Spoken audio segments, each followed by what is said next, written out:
And we're back. Today, we're going to focus on what it feels like to be an actress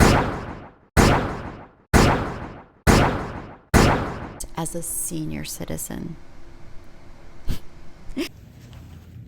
What? I'm not calling myself old, but in the acting world, my age, which I am not allowed to share because my manager feels like people knowing my real age will really limit casting directors for considering me for roles where I could play them, but just they'll be narrow-minded and thinking, oh, she can't play that because this character is, this old. I don't know if I believe that, but like you can do the math, right? Like I have 2 kids, I've lived a life and then some.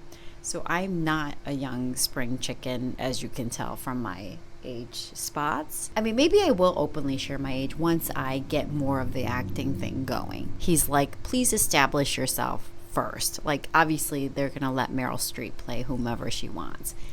Not like a 20-year-old, but I bet like with the right team, she could even play, I don't know, 35. Like anything's possible these days. I really embarked on this new journey right at the beginning of the pandemic.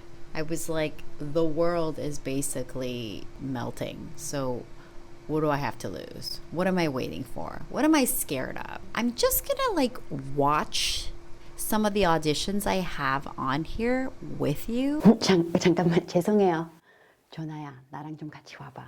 저기 몇 명 네가 만나봐야 할 사람들이 계셔. So I can roast myself and we can just cringe together. I am thankful that my manager he's usually like on it. Despite me having like almost no experience in acting. It's funny because people confuse broadcasting as acting. They're like, oh, but you're in front of the TV, you're in front of the camera and, you take direction from directors. Yeah, but it's different because I am playing myself on TV, like the newsier version of myself. Some of these other things I've auditioned for, I mean, like, okay, let's just talk about, I can't tell you what this project is for.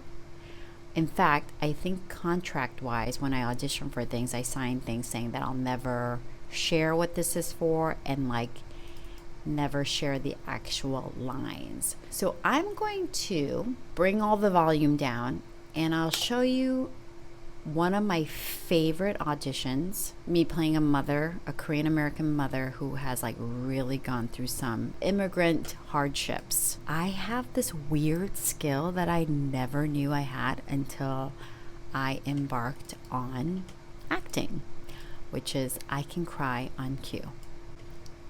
I can just,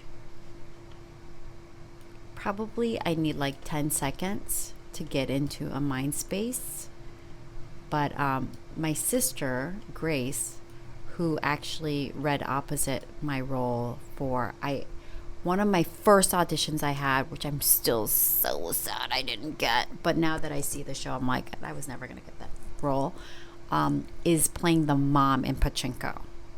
Sunja's mom, and she has like a certain look and she has that authentic 1920s like Busan accent, which Busan is like a little fishing village, very distinct accent from the 1920s. I tried my hardest to get it, but it wasn't authentic enough. Also, I don't really look like the little girl Sunja, and I don't look like I'm blanking on the actress who plays the grandma, who eventually becomes Sunja as a grandma, and she's like the Meryl Streep of Korea.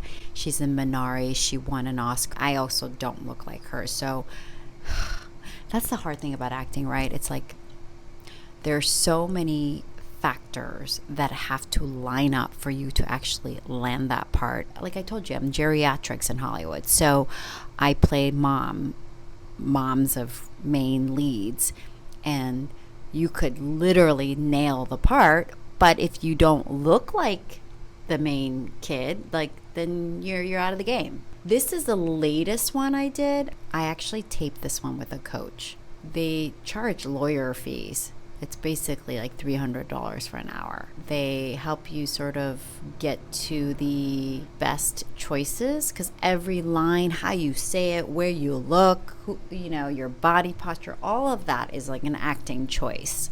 And they help you get to those choices much faster, because I kid you not, every audition I get, you have 24 hours to put it on tape and send it their way. Sometimes they give you mere hours to turn that audition in. The most I've gotten is like a 2 days heads up. So you don't have a lot of time, and you're going up against thousands, right? So you have to nail it. And so for me, like the $300 is well worth it, in the sense I almost consider the acting coach taping session as a private acting lesson. You're supposed to always like work your craft, and it's like going to a gym, right? You need to work that acting all the time. Which I don't. So when I do get an audition, I try to like kill two birds with one stone. I hire an acting coach. I go read with them. I mean, this is also new, because for all throughout the pandemic, it was all Zoom. I, again, can't tell you what it's for. Devastated I didn't get it. Although I could still get it, because I think they're not taping till the 27th of September. Two reasons why I'm devastated I didn't get it or hear from them yet. Because this one tapes in Hawaii. Yeah. But you can tell from my body posture, like, I mean business. No nonsense. I'm wearing a blazer. Take me seriously. I would say on average, how many auditions do I get per year since I've started? 20?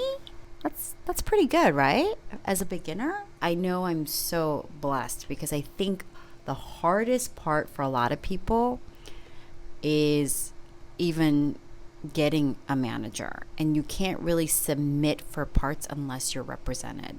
And the managers only represent the parts that there is a market for. So I came around at the right time, because all these Korean American projects took off. Squid Game, Parasite, Minari, Crazy Rich Asians. That's just tip of the iceberg, but I'm so grateful that there is just a plethora of roles now available. I mean, listen, it's still like super tiny amount compared to the majority. Okay, so here's this one. I am so bummed I didn't get this one, because I got all the way to third callbacks. Yeah, I mean, your dream is to become a series regular, right? Because this is for a brand new show on Paramount Plus. It was so me, a heightened version of me. There was very little acting I needed to do. And I think that's the secret sauce of most really good acting, is that the character is pretty much the person. Like, think about like Jennifer Aniston, right? Like, she's a good actress, but I kind of feel like she plays herself in everything. Dwayne "The Rock" Johnson, like, I feel like that's kind of who he is. Bummed I didn't get this one. It involved dancing, so like got that down. Didn't get it. I guess the moral of the story is breaking into acting is really hard. Only do it if you also have like a bunch of other side hustle. Ironclad self-confidence, because you're just constantly getting rejected. You just have to really be able to dust it off. It's like, if you don't get the part, there's no like courtesy email or correspondence saying, hey, you didn't get the part, but good job. There's none of that. It's like the most ruthless dating scene. They kind of poke at you saying, you look cute, you could be right for me, and then you never hear from them. Keeps you humble. I should end on a grateful note, though. I did book a movie. I have a tiny little part in Weird, the Elle Yankovic story starring Daniel Radcliffe. No big deal. Harry Potter is in my movie. More like I'm in his movie, but whatever. And the Who's Who cameo is in this movie. It's just, if you know Weird Al Yankovic, you know he was like the original YouTuber without being on YouTube. Like, he was doing all of his own content. So grateful that I landed that movie earlier this year. Super fun filming it. Can't wait for it to come out. I think November is the release date, but you know I'll keep you abreast of everything. Okay. Okay, as promised, here's a quick tutorial on how to cry on cue. Think of an early childhood trauma and then think of where you felt that in your nervous system. For me, it's always in my chest and like shortness of breath. And so I start mimicking that shortness of breath and then like the tears come. I know. That's all I have for you, but it works for me, and I guess in a weird way I'm thankful I have so much trauma to tap into. All right. That's it for today. Okay, peace.